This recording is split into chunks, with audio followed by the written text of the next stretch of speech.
থাকবে নামাজি তখন আফসোস করবে, হা হা লা আদরি, আমি কিছুই জানি না, কিছুই জানি না।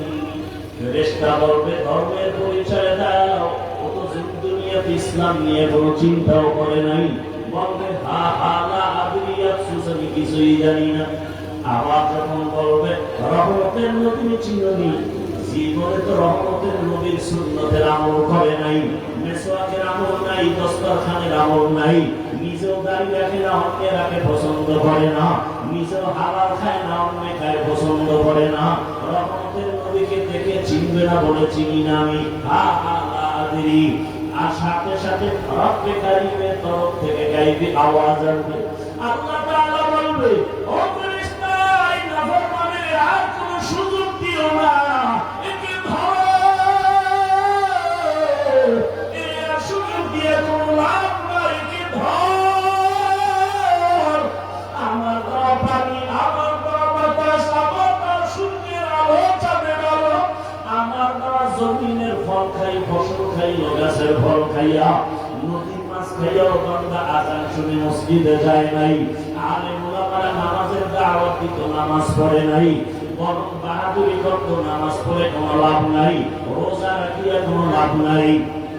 আমি আল্লাহ এত অন্যায় করার পরে দুনিয়াতে কিছু বলি নাই, আমার মহব্বত বাদ দিয়া আলেম ওলামাদের গালাগালি করত, নিজেও পর্দা করত না, যারা পর্দা করত তাদের গালাগালি করত।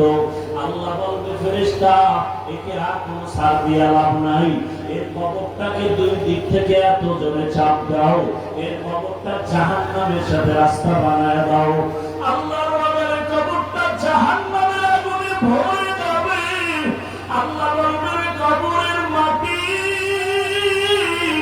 এই গুনাহগার নাফরমানের জোরে জোরে চাপ দাও। এত জোরে চাপ দিবে, বেঈমান নাফরমান বেনামাজি এক পাজরের হাড় আর এক পাজরের সাথে ঢুকে যাবে, আর সাপে আঘাত করা শুরু করবে। ওরে কারো খবরে ৯৯টা সাপ, কারো খবরে ৭০টা সাপ আনবে। ও আমার পরিবার যুবক বাবারা, ও বৃদ্ধ বাবাজিরা, ও পর্দার আড়ালের মা বোনেরা, একটু আগে আপনারা নিজেরাই স্বীকার করলেন, আপনার আল্লাহ আমার আল্লাহ এক, নবী এক, কোরআন এক, কাবা এক, ধর্ম এক, কালেমা এক, কাফনের কালারও এক, কবর এক, প্রশ্ন এক। তারপর কেন আপনাকে টুপি বয়ান করতে হবে? আপনাকে কেন পর্দার বয়ান করতে হবে? আমি টুপি খুলতে চাই না, আর আপনি টুপি দিতে চান না।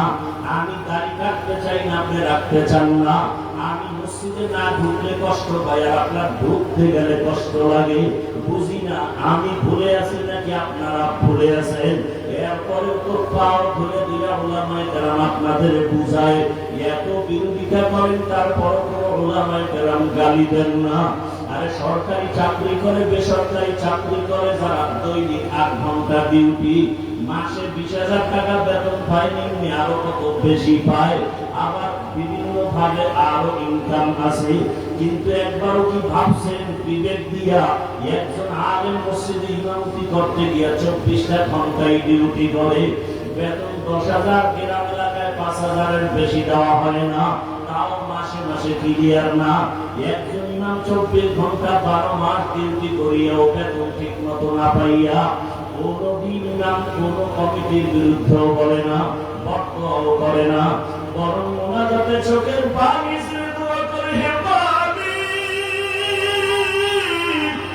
এলাকায় শান্তি দাও, ব্যবসায় বরকত দাও, কবরওয়ালাদের জান্নাত বানায় দাও, অসুস্থ রোগীদের সুস্থ বানায় দাও।